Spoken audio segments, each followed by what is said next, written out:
Average girls, average and owning it. Average and owning it. Yeah. Hey, party people, and welcome to Our new setup. Our new setup again. This is the second time I've moved in 3 months, so everything is So alarming. fun.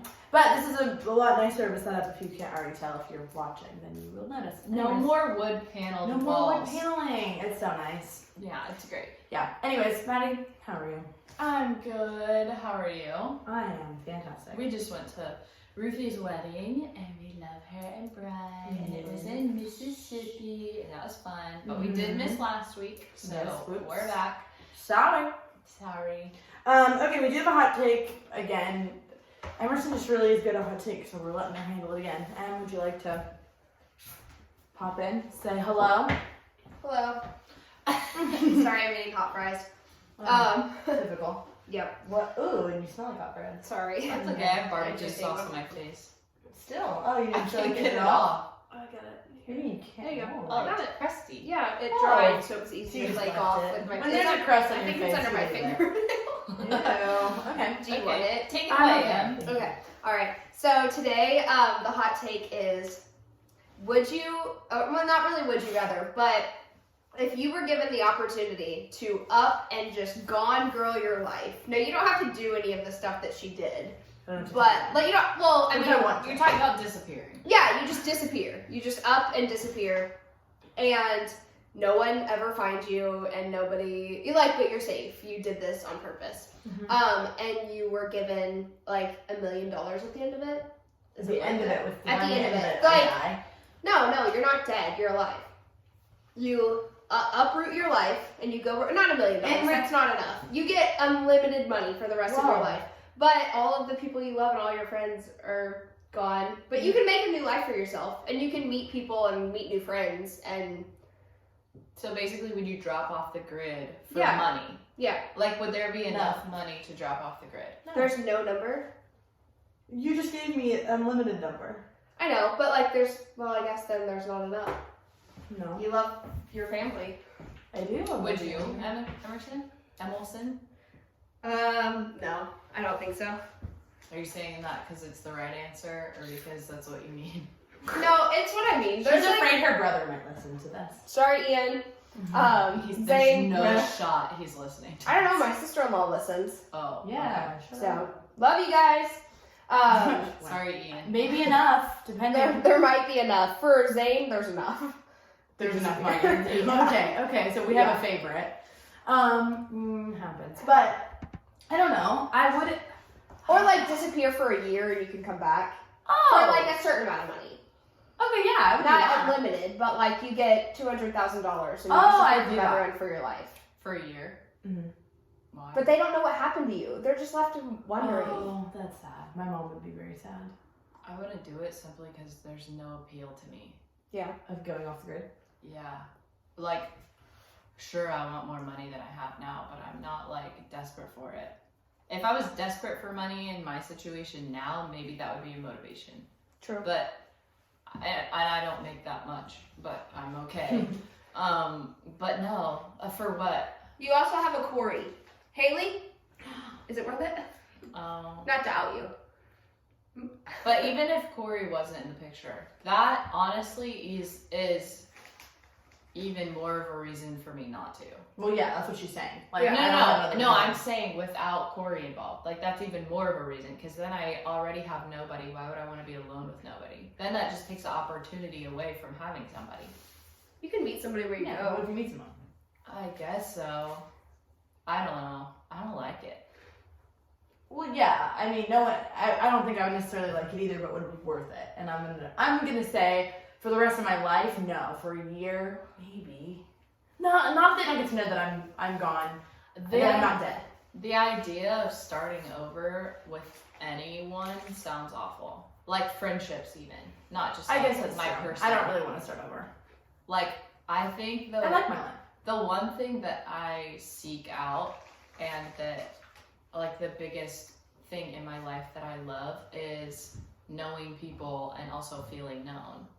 So if I take away the one thing that I, like, actually look for and seek out, what am I doing? Yeah. For me. No, I agree. But I'm with that. I don't know who's leaving us. That's a great question. Though. Emerson, have a good night. I do feel like for a lot of people, money would totally be enough.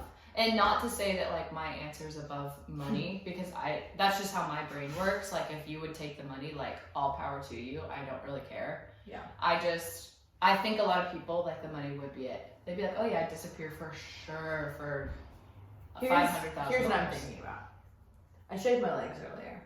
Okay. And right now, for some reason, I feel like I have an itch all over my body that I can't get to. Like, I'm scratching the part that's itchy, but I can't find it. And this pertains to the hot take. No, it doesn't. Oh, you just wanted to tell me that? I just felt the need to clarify why I am attacking my legs. It's okay. Anybody listening? Well, no, but Well, I just felt like sharing. Like, I felt like people might understand. Oh, okay. Not just for you, it's more like for everyone. Okay, yeah. I do hate the itch you can't satisfy. Yeah. In a physical sense and in a emotional sense. And, dare I say, a spiritual sense. A metaphorical sense. Oh my god, my legs. Look at this. I'm just attacking myself. Yeah, it'll be okay. I'm not sure that it will. I don't know. Anyways, I did miss recording. We haven't recorded in a while because we had the whole moving situation. Well, we recorded a few like back to back to back, so we had like a few weeks set up, which was really nice. But then, yeah, we got busy, missed last week, but it feels good to be back. Yeah. I hate the way that I said that, but I was being dramatic on purpose. Moving, again, people have asked already, didn't you already just move? The answer is yes. Long story short, now that we're out of the house, I feel like it's shareable. Our house is infested with termites and worms and possums. Yeah, and it had really bad electrical issues. Like, if you close the front door too hard, all the lights in the house would turn on. It was paradise, but... It was paradise, really. Yeah, it was paradise, but, you know, you can't... I was so happy I just couldn't live like that forever. I needed a little more challenge. Right. So I moved to a place with a kitchen island, you know.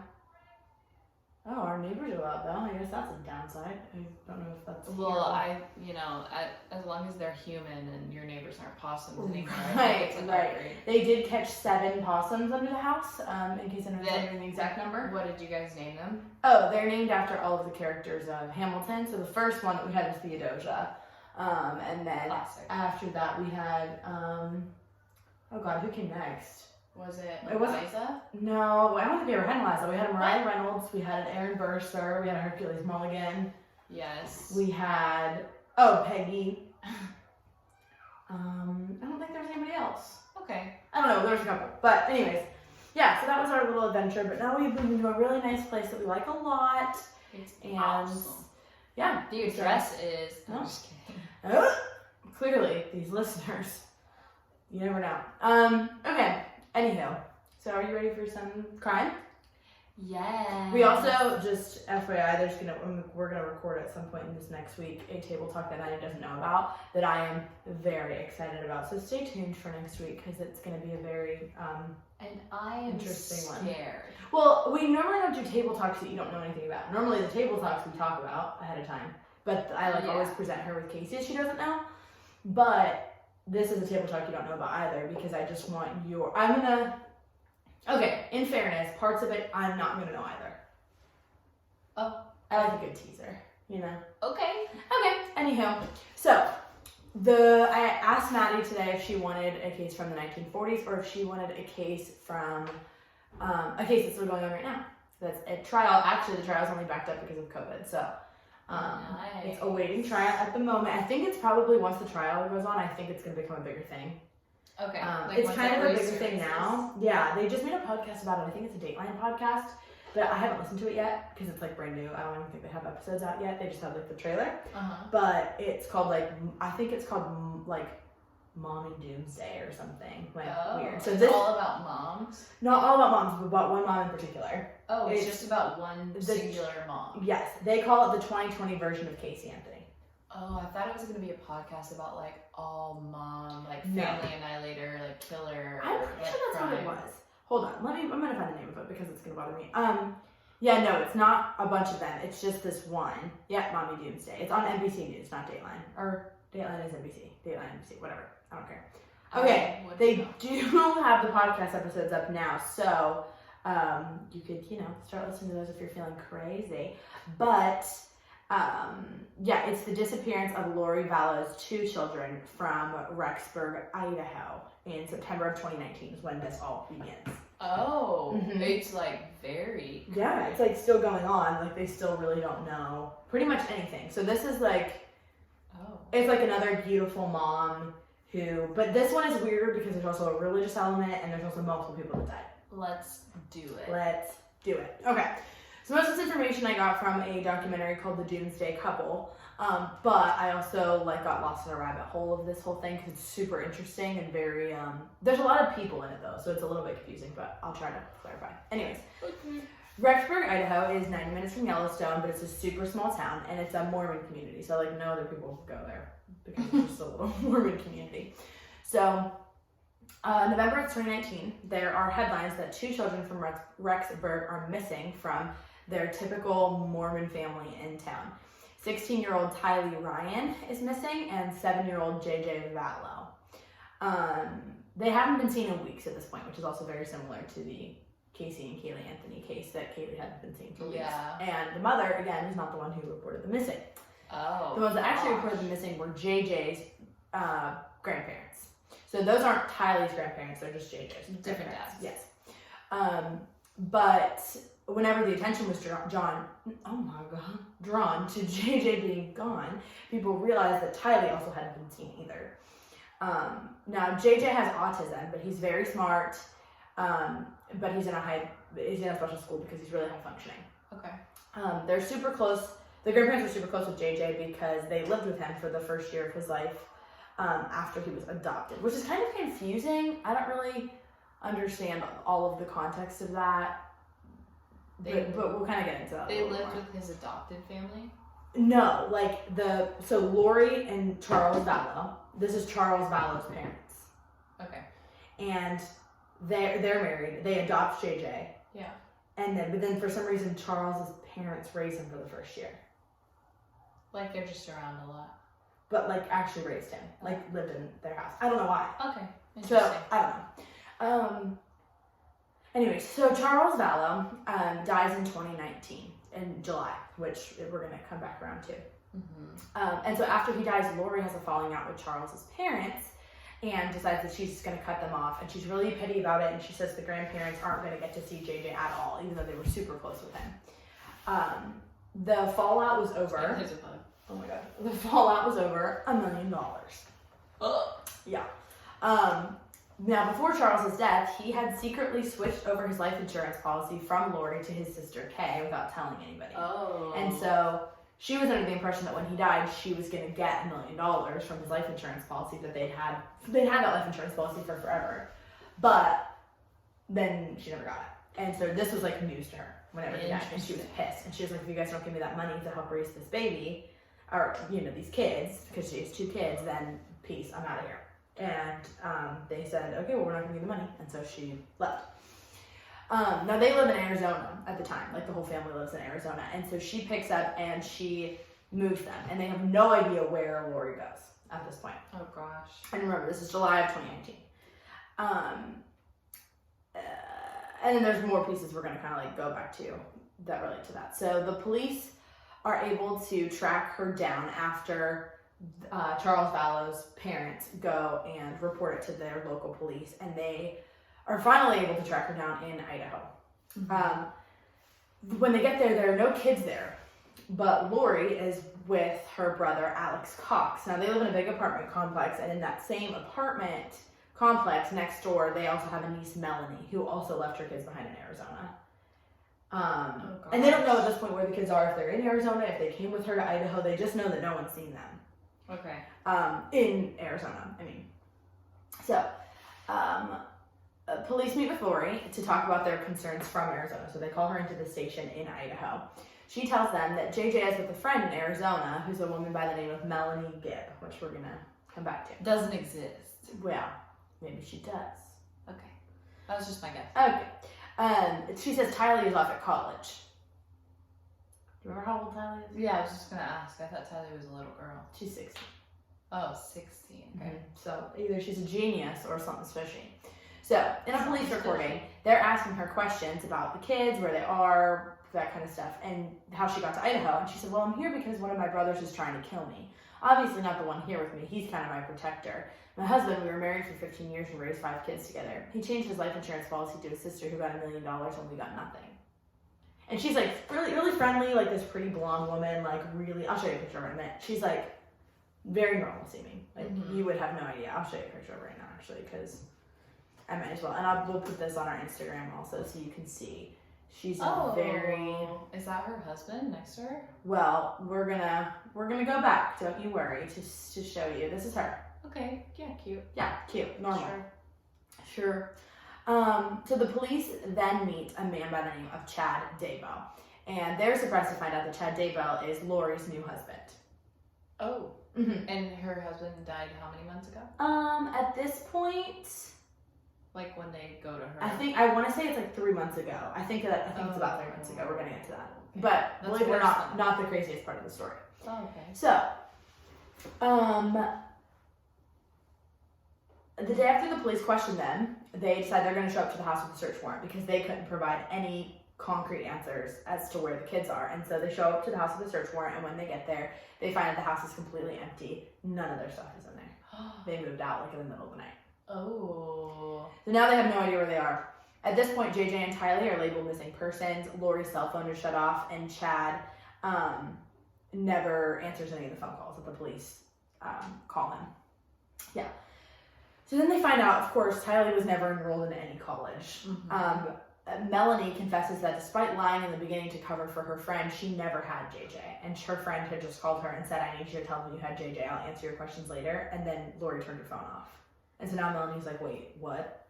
And yeah. is like, I don't. Which, like, if you called me and told me, like, hey, I need you to, like, tell someone I was at my house when I wasn't, I'd be like, okay. Yeah, exactly. That's what I'm like. I would, Yeah. but I also. I think I would need more questions of mine answered Right. before. Well, I would need more questions before I told the police. If you were just telling me to tell a random that, maybe. Yeah. Okay. Yeah. That's what I'm picturing. But I think I'd be like, if the police ask me, I'm telling them the truth unless you give me, like, you need to give me a little bit more context if I'm lying to the police. Yes, I agree with that. But I don't know, maybe. Well, here, and we'll get into a little more of the reason as to why she might not have questioned Lori's judgment on that one. So, months go by at this point. No one knows where they are at this point, any of them, and that's like all the kids and also Lori. Now, Lori has other kids, which we're going to talk about in a second, who she has also cut off communication with. They have no idea where she is. So JJ's grandparents are working really hard to keep the story alive in order to find both of the kids. One of her other kids, Lori's, is a man named Colby Ryan, and he's like an adult. And he hasn't talked to his mom. He ends up posting an emotional plea on YouTube to his mom, trying to like get a hold of her. And is saying like, Mom, please, it's time to do the right thing. I don't want anything bad to happen to any of you. I miss my siblings. I want to know what happened. I want to know what's going on. Please, like, what's going on? So, let's back up to Lori Vallow. Lori has been married 5 times. Colby's dad is her 3rd marriage. And then after that came Charles Vallow, and now it's Chad Daybell. So Joseph Ryan, Colby's dad, had died in 2018, years after their divorce. So Colby and Tylee are full siblings. Colby and Tylee, okay. When Charles came into the picture, he had helped to raise Colby and Tylee as his own, and then they adopted JJ. So then it was like 3 of them, and then 2 older siblings, I'm assuming, who they don't talk about them at all. Mm-hmm. And I just am assuming they didn't make any comment. And then, yeah, so it's Colby, Tylee, JJ, all being raised by Charles and Lori. Tips start coming in that there are sightings of Lori and her husband, Chad, in Hawaii, which makes sense because for a few years, Charles, Lori, JJ, and Tylee had lived in Kauai. They lived on there for a couple years before they went back to Arizona, so they end up being officially located in Hawaii. And they're taken into the police, and Idaho police are trying to figure out how to get Lori extradited back there to figure out where these kids are and what the heck is going on. They managed to get her on a child protection order. And Rexburg police basically say she has to be back with the kids within 5 days to not be arrested. And of course she doesn't do that. And she ends up being arrested by Hawaiian police and flown back to Idaho. Whoa. She arrives in court. The bail is set at $5 million. She's not talking. She's not saying a word about anything that's going on. She's taken back to Idaho, I already said that. Colby is trying to speak with her to see if he can convince her to confess, but she won't speak with him. Wait, I have a question. Yeah. When, say she, like, murdered them or whatever, I don't know if we get to that point, or if she admits it or whatever. Say, like, she murdered them, when she talks to her lawyer, she doesn't say, I murdered them, we need to hide this. She basically... She can? I thought that, okay. But then the lawyer just completely throws out ethics at that point. That's why defense lawyers are said to be so slimy, because they can, like, you can tell them, like, yeah, I need you to figure out a way to get me out of this.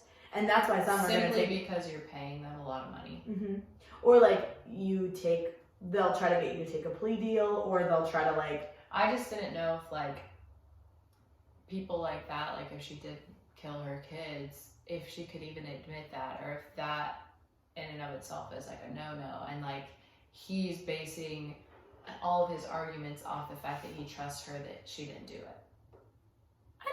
You know what, now that we're saying this, I'm not even entirely sure. I don't know. Can you admit you kill someone this shouldn't be on my work computer. A lawyer. A defense lawyer. I don't really know. I'm so interested. Yes, your lawyer has an ethical duty to protect information you provide in confidence. A lawyer who turns his client over to the police for a murder confess within the attorney-client privilege would be disbarred. Okay, so it's not like counseling where like everything's confidential unless it involves you harming yourself or someone else.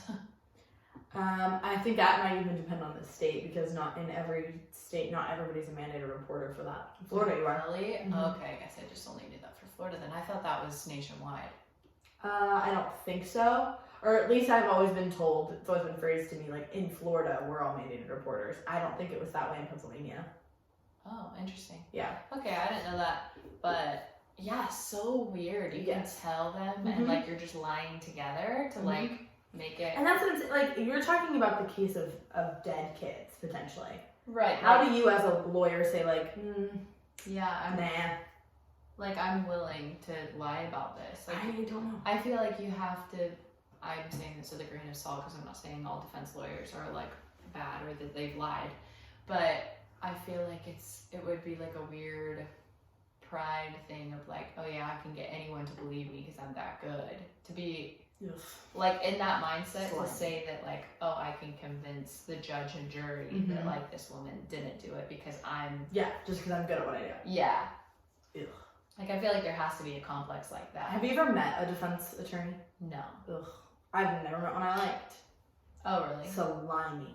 Very slimy. I've never met very manipulative. An attorney at all. I don't think. No? I don't think I've ever met an attorney or a lawyer or anybody, and if I did, I didn't know you were one. Is your defense attorney listening to this? I'm sorry to this man. Or woman. It's International Women's Day. Oh. I was kind of quoting the Keke Palmer thing. What is that? You know how she's talking, somebody asks her who this guy is, and she says this whole line. It's so funny. Wait, I have something to show you while we're sitting here. I have no idea what you're talking about right now, though. I'll pull it up while you're doing that. So Emerson and I have been wanting to get like a little collage for our fridge of like stupid memes.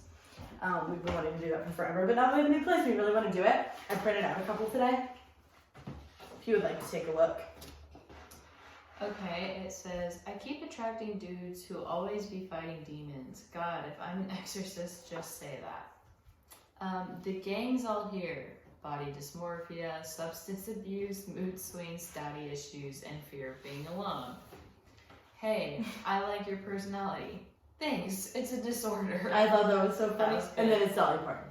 Doing the handguns. Woman sniffling. You are all so ugly. It's Naomi Campbell.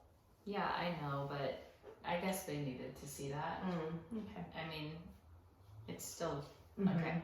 And then it's a woman hugging a woman, and it says me, and then the person hugging the other person is also me. Yeah, I have a name in my office. Then Jessica Day, now that we're naming everybody, otherwise known as a woman, who says, I just wanted to listen to Taylor Swift alone. Then we have a man saying, do you think that making me cry is cool? It's that meme from Michael Scott that's like, do you think that, what's his thing? I forget what he says. Do you think that something is cool? Oh, do you think drugs are cool? Or something like that, I think is what he says. Oh, yeah. But it just is making me cry instead. Then it is this one that says, well, ugly. Never felt that. Never been through that. I haven't. Actually, I have. Then it's a large man picking up a large rock, and it says above the large man, 8-year-old feminist me. Then the large rock is way too many chairs. Then there's a man in the back. Teacher asking for strong voice to help clear up. Memes are very hard to explain. They are. That's really not. I don't know how funny that's going to translate to. No, it won't. Not at all. So this has been fun. Anyhow, let's get back to murdered kids, shall we? Wait, this is what Kiki Palmer said. Oh God. She was supposed to identify prominent politicians. And she says, I hate to say it. I hope this doesn't sound ridiculous. I don't know who this man is. I mean, you could be walking down the street and I wouldn't know a thing. Oh, sorry that's her? to this man. I didn't know that's what that was from. Yes. But I don't remember who it was about. Anyway. Anywho. Sorry to this man. Sorry to this man. Okay. Oh, Dick Cheney. Dick Cheney. Cheney. You know who that is? He was the U.S. Vice President. You're reading that. Yep. I was hoping that you were just going to do the Kiki Palmer reference. I was actually quizzing you, but... Dang, missed opportunity. Yeah, we can get on the same page next time. We'll practice that. Probably not. This is a very scripted show. So, As you can see. anyways, so, this is in March 2020 at this point that this is happening. Whoa. Mhm. I didn't even know stuff like this still happened. Oh God, we have this conversation almost every time where you're shocked that people are But like, get it? Like, back in the day when there's not that great, like, footage or DNA testing or things like that. But it's like, how do people think they're going to get away with stuff in 2020? That's really just don't plain know. crazy. Sorry, I have bug bites, I think. Okay, anyways, I just am falling for it. Okay, so she's awaiting the trial for the disappearance of her children. There's also another investigation that's going on because they find that Lori Vallow is actually leaving a trail of dead people in her wake. So her husband's Including 2 dead husbands, but not limited to. not limited. Mm-hmm. So now in Arizona, Chandler police are suspicious of the death of Charles Vallow. So Alex Cox, remember, is Lori's brother. And he had called police in July 2019, shortly before Charles died, to tell them that he had just shot and killed... Oh, wait. Not shortly before he died. This is how he died. That he had shot and killed his brother-in-law in self-defense. Charles Vallow is dead in the living room of the home that they rented. He said that Charles came after him with a baseball bat. And this is a story that Alex tells, obviously. Charles and Lori had started fighting. Tylee, the 16-year-old, had brought out a bat to defend Lori from Charles. He snatched it from her, and then Charles came after Alex. He then hit him in the back of the head. Alex went up to the spare room that he was staying in, grabbed his gun that he had with him. Then Lori and Tylee show up to the scene, and there's body cam footage of them like talking with the police because now Charles is dead. So Lori's interviewed by police, and there's body cam footage, like I said, and it's weird because they're all freaky calm, but Lori's like giggling. Her husband has just been shot. Her husband of 15 years that she has 2 kids with, or I guess she only has an adopted kid with him, 1, but the other one she like raised her other kids. Yeah. So What happened to the first husband? He died of I think like a heart attack, I'm pretty sure. His was natural causes. Then I think she just divorced the first one, I'm pretty sure. But This is the third, I said. this is the third, yes. So basically she's saying in it that like this makes sense, that like yes, they had been in a fight, and she completely backs up Alex's story. But Charles's parents don't buy it at all, which I guess you should take with a grain of salt because it's his parents. But they are insisting that it's a murder for hire. But Lori doesn't know at the time that she's not the beneficiary of the life insurance policy. So she had something to gain from him dying, not knowing that she had nothing to actually gain. Right. So here's another twist to the story, and this is where it becomes very plainly obvious. Lori is not Chad Daybell's first wife. He was married before Lori to a woman named Tammy Daybell, who mysteriously dies in her sleep at age 49. Mysteriously? Mysteriously. Or not so mysteriously? Well, you tell me. She's a runner. She's healthy. She's doing completely. Is that what I said it? No. Oh, That's how some people say it, though. How do they say it? Oh, she's healthy. Never Healthy. mind. Yeah. And they say, thank you, God. We thank you, God. Are you just speaking in weird ways that people have said prayers? Yeah. Keep us healthy. Dear Lord, keep us healthy. We thank you, God. Thank you. Have you ever heard somebody unironically say diabetes? Because I have. Unironically? Yeah, like they weren't kidding. Oh, yeah. I never knew what that meant. Unironically? Yeah. You do something ironically, or you do it I unironically. know it makes sense when you put it that way, but like, Okay. I just. Yeah. Mhm. Okay. Okay. Yes, I have heard people say diabetes though. And they weren't kidding. Yeah, same with blueberry. I've never heard anyone do that. Really? Blueberry? Yeah, no, I've never heard anyone do that. What about Thursday? Thursday. Yeah, no, yeah. For Old Thursday, Friday. People. And what's another one? I don't know if you're kind of good at this. I know, I used to have a running list. Me and Maddie Long used to like keep a list in our brains. One time, Words we Maddie say. told me, we were out with like a bunch of people, and Maddie just leaned over to me and told me, hey, you know, I'm really good at just listing off random things that aren't related to each other. And I was like, yeah, I do it. And I still remember you going, gravel, Nike socks. And there was something else, I don't remember the other ones. So you But don't really they were just unrelated completely, but that was like her secret talent. leotard, Uh-huh, another one. unicycle, Yep, dirty sock. yep. I don't know why I thought of that. It wasn't even good. Do another one. Q-tip. Uh-huh. Frog. Yep. This isn't impressive. Like stuff like this. No, I know, that's what's funny You're like about hyping me up. Yeah, Like, go on. do it again, do it again. I'm just saying like stupid stuff that requires nothing but a blank brain. Do it again. Another one. I don't want to. Please. Just No. one more. No.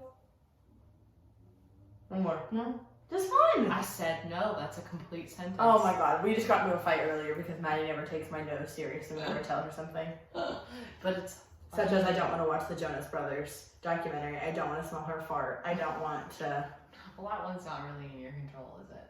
Well, no, but you would say like, just smell it. It's not my bad. That's fair. Ugh, gross. I'm disgusting. I know. She's disgusting, and I don't think farts are funny. So we're really. I don't know. Do you ever think this friendship's too hard? No. Oh. Full sentence.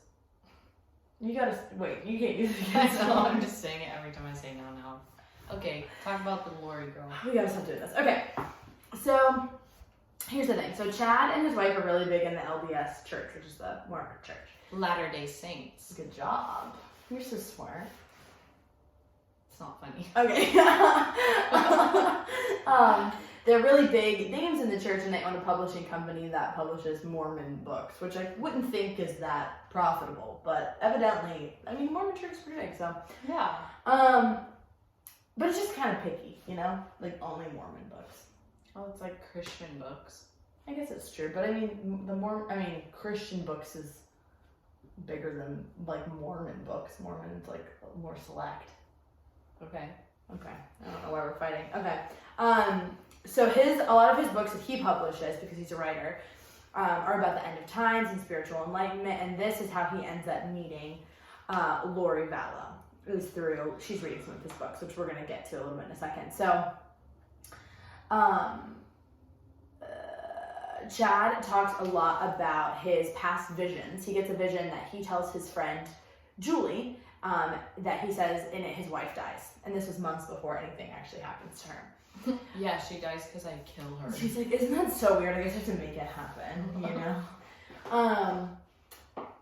Okay, so anyways, Chad ends up declining an autopsy at the time of Tammy's death, which is weird because she is 49, so why wouldn't you want to know what happened to her? Mm-hmm. At the funeral, he was very overly spiritual about how Tammy was still visiting him and telling him what to do. And he was really trying to like see the silver lining and like what he felt like God was making out of this, which is just odd. Like, yes, he's a very spiritual guy, but like after your wife mysteriously dies, like kind of weird. Right. Apparently, he was upbeat at the funeral, and he didn't stay the whole time. He left halfway through. Mm. Yeah. 10 days after her death is whenever he marries Lori Vallow on a beach in Hawaii. Okay. 10 days. Yeah. Now, here's the other thing. Lori uses her deceased husband's Amazon account to get matching wedding rings 17 days before Tammy dies. What? She's not even dead yet. Oh. So clearly they had an affair going on for like a bit before that. So the birth of this weird relationship happens at a religious conference because Chad is a featured speaker and he's basically like selling his new books about the end of times. And he's talking about his visions and he's considered a Mormon celebrity. Very specific breed of celebrity. He publishes one of his books is about his 2 near-death experiences and the visions that he gets since then. And Lori reads his books and she's super inspired by this and they have an instant connection. And they would see each other to go get coffee and talk about religion and the end of days, as most people do on a date, you know. Right. But this is in 2018. So this is before her husband dies and his wife dies.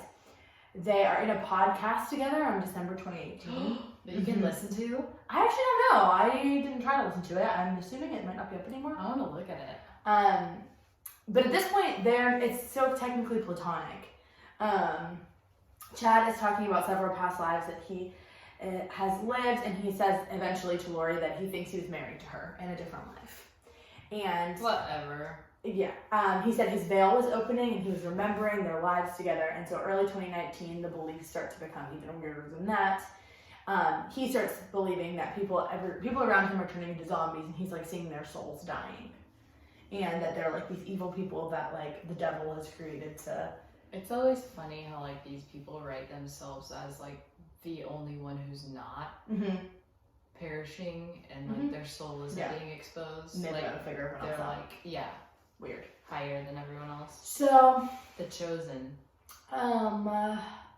Charles ends up contacting the police because one of the people that they are insisting is becoming a zombie is Charles Vallow.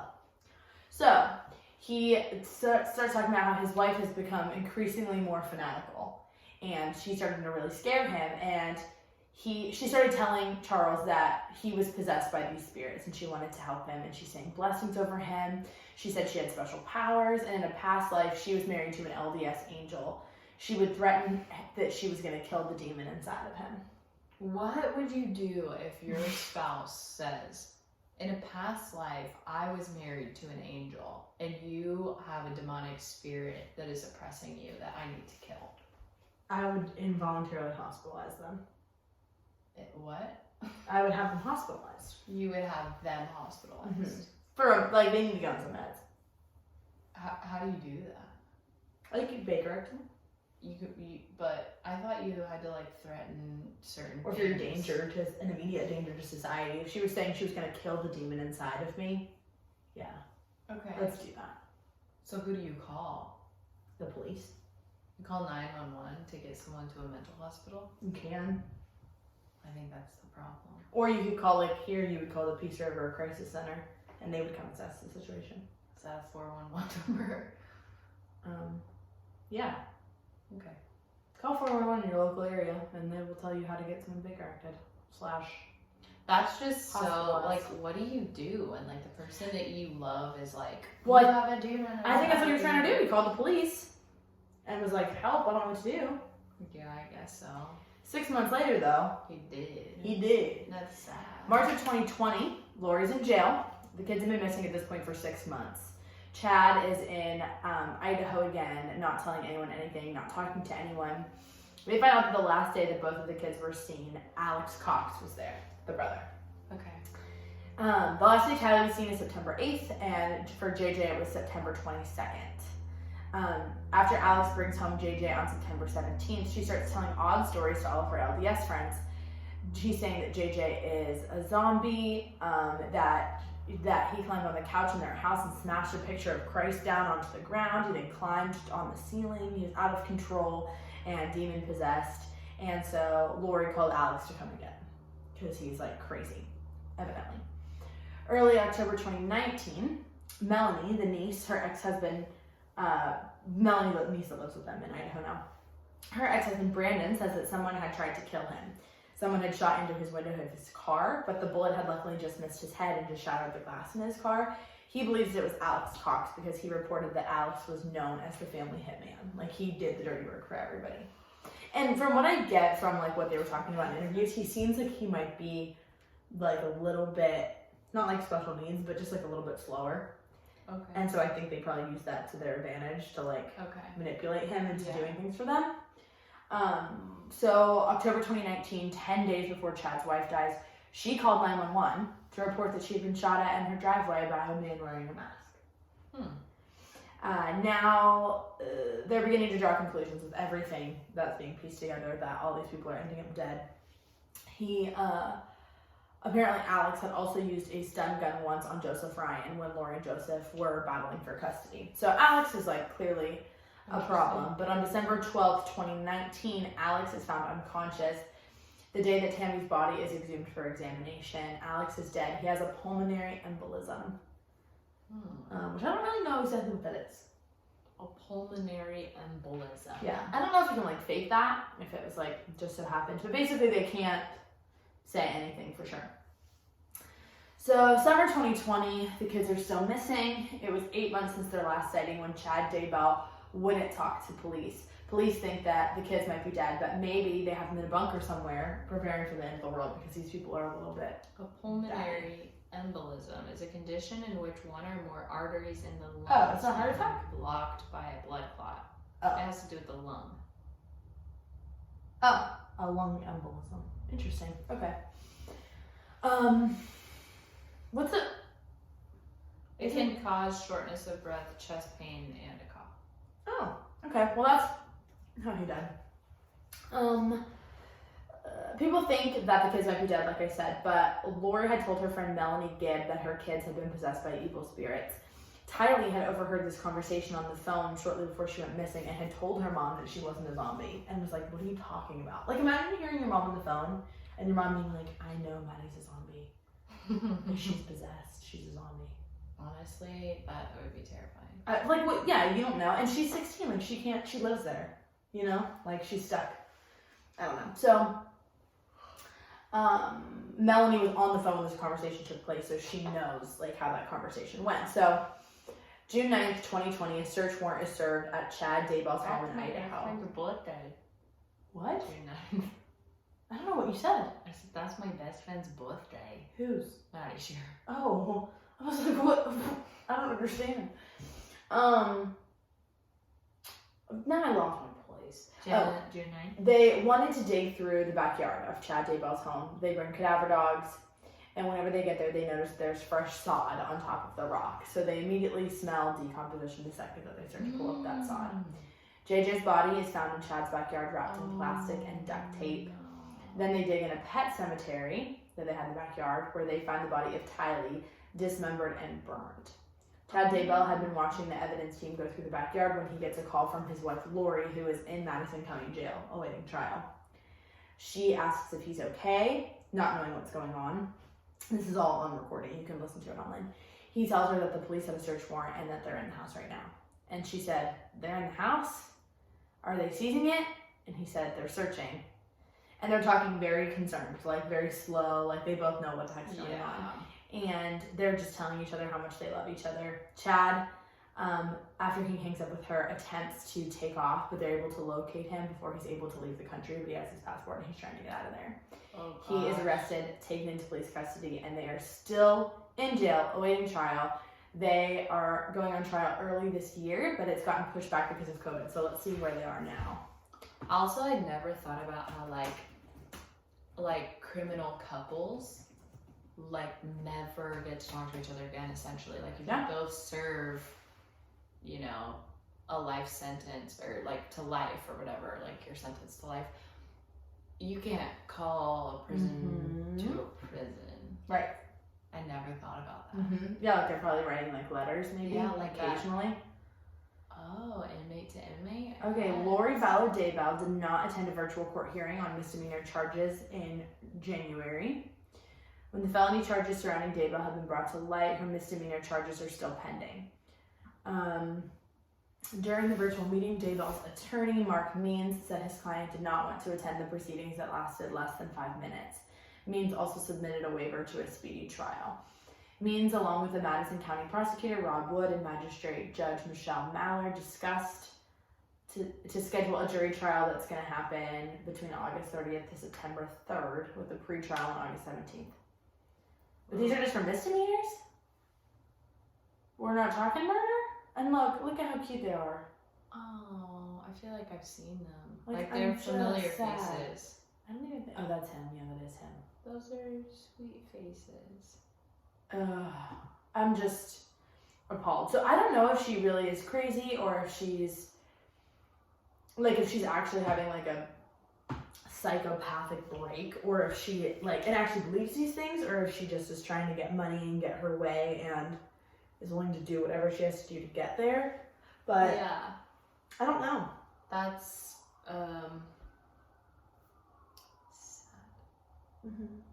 So I'm actually probably gonna listen to that podcast at work tomorrow and see what else there is to know about it. So Mommy Doomsday. But yeah, so that's a super interesting new case that I think is going to be like a really big thing once the trial starts to happen. Granted, I guess it depends on whether or not it's in person and like what else they're able to find out. But that's like, how many dead people is that? I mean, I guess technically 4 that they know of. Yeah. I feel like you gotta be pretty dumb to bury your kids in your backyard. Well, that's what I'm saying. And nobody thought to do that earlier. I guess they just didn't have grounds for a search warrant. Yeah, like it seems like Chad had time to like dig them up and put them somewhere better. You would think. I don't know. I'm just confused. And I don't know how no one questioned the Tammy thing much. Like, I guess they really couldn't because he was the husband and he could turn down the autopsy single-handed. Yeah, I guess, but yeah, it's too late, I guess. I don't know how he killed her. That's very interesting and sad. Today at lunch we were talking about people at like morgues, like what type of person you have to be to like work at a morgue. And how some people they're like, oh yeah, I want to like preserve people's family members and make them as presentable and like close to like what they really looked like as possible. And how there's like this case, or not case, but like this instance that came out like a few years ago of this like young boy caught in the act like with a 77-year-old woman in the morgue, in like the freezer portion of the morgue, like what on her. What? I know, people are crazy. What? I know, it was the worst lunch table topic ever. Yeah, but it led to like a whole bunch of true crimey stuff, and I was like joking to them because like we were talking about a lot of like cases that we've covered, and we all were just like, oh, it's so awful, it's so horrible. And I think back to like every time we do something like this, and you're like, so Maddie, how do you feel? And every time I'm like, disgusted. awful. Yeah. Like it's so sad. Here's the thing. I honestly don't even think it's that weird if people become like morticians or whatever, because I'm thinking like, here's what my practical brain thinks. If you're really into medicine, you're into surgery and anatomy, and you really love that kind of stuff, I would suck at the high stakes. Like I'd be bad at all of it, but let's say I'm really good at that stuff. And like, but if the pressure's on, I can't do a heart surgery. I get too nervous under pressure. Takes the pressure out of it if you're a mortician. What are you gonna do, kill him? You know? Yeah, I guess, but I would be too scared to even be in the room with. I wouldn't want to be alone. Yeah, but like what you have to do your job. Have you ever seen a dead body? No. It's unnerving. Like the way people look when they're like actively dying to the point that they're like are starting to deteriorate. Like, I mean, it's disturbing. Why have you seen a dead body? I've seen people die. Oh, okay. Like in the room. Wow. Okay. But like while they're dying and then after. Oh. I remember whenever my grandma died is the first one I'm thinking of. Like, she was in the room. We didn't call the funeral home until probably like 2 hours later. And so then even that amount of time, it's crazy because like just things stop working. And like you get cold and stiff and like your jaw and your eyes and like weird stuff that you don't think about. Like having to close someone's eyes is weird. Yeah. And a lot of times people like poop themselves and pee themselves. And you have to, I think that. And then like even the idea that morticians have to like take people's blood out and like Yeah. sew up their eyes. Ew. And And don't they pump them full of formaldehyde? Mm-hmm. That's why you get that weird smell. Oh, see that alone, like even besides all the creepy, like the part that they're dead and that's kind of eerie, like the smells I couldn't do. Ugh, no. Did I ever tell you about whenever I had to redo my aunt's makeup at her funeral? No. Did I really not? No. So my aunt died when I was 17, and she there was one day so the first day that we went in, her funeral wasn't like planned in advance, and so we like everything was kind of just like, I don't know, we were making it work. And we went in the first day and everybody came out crying the second they saw her because she didn't look anything like her. And it just looked like really disturbing. She looked very unnerving, like it was a super jarring experience. So my mom and I went in early, like the day before, and we called the funeral home. We're like, we're coming in, and we brought a spray bottle and a hair dryer and a round brush and a bunch of my makeup, and we just came and we redid her whole face, like while we were laying there. So my mom literally like plugged in a hair dryer and was like blowing out her bangs. It was not funny at all. No, it was hilarious. We funny. like redid her. I like redid her lipstick and like put blush on her, and yeah, it was disturbing. But also, she looked so much better after. And then I just cried the whole time because it was like just the saddest thing. But dead bodies are weird. Is basically what I'm saying. Yeah, I've never seen one. I mean, have you been to open? You've been to open casket funerals? What? What kind of funerals do other people have? I've only been to one funeral. Oh, I forget that I grew up Catholic, so it was like funeral city. I think I only went to one funeral and it was so sad. I mean, yeah, it probably wasn't the best. But it wasn't open casket. Really? No. Oh, well. I don't think my family wanted to see them. Yeah. I mean, depending on how people died. The worst part though was like, it was such a sad and like heavy day. And we were walking out in the parking lot and I was wearing, I guess I just wasn't used to wearing dresses, but I was wearing this dress and I was trying to make my sister and my cousin laugh because it was a hard day. And I go to jump over this cone and I forget I'm wearing a dress, so it gives me like, you know, a good bit less of like leg room that I would have had to jump, like hurdle over the cone. And it just cuts me off on my dress and I like hit the ground and like my arms and my legs. And I'm already sad. That is defeat on top of defeat. Yes, and I cried so hard. And I was in like 7th grade. Oh. It was so awful. I still remember the dress though. It was brown and blue. Ew. I know. I remember I wanted my hair to be brown and blue whenever I was growing up. I loved that combination. I did too. Why did we like that? I don't know. I remember and brown and purple. Oh, I didn't do that. Oh, really? Why did we like brown? I like brown. It's back in. Well, yeah, now, but like not mixed with stuff. You will not Okay. catch me in brown and blue stripes. Not stripes. Not Polka stripes. dots. You can perhaps. catch me in brown and blue something though. I can make that work. I'm calling the police. Call them. Also, what? I look really strange in this camera right now. I've been wrapped up in this blanket like a cocoon. Cocoon. I don't know. Do we have anything else? No, if we hit on morgues, morticians, Right, as we funerals, must. dead children. Oh my gosh. Oh, this has been super uplifting. You know the best part about my trauma response of having no memory? Yeah. I Look at don't, this. I don't remember any details of past podcasts we've done. That's cool. Like, I do if they're brought up, it'll jog my memory.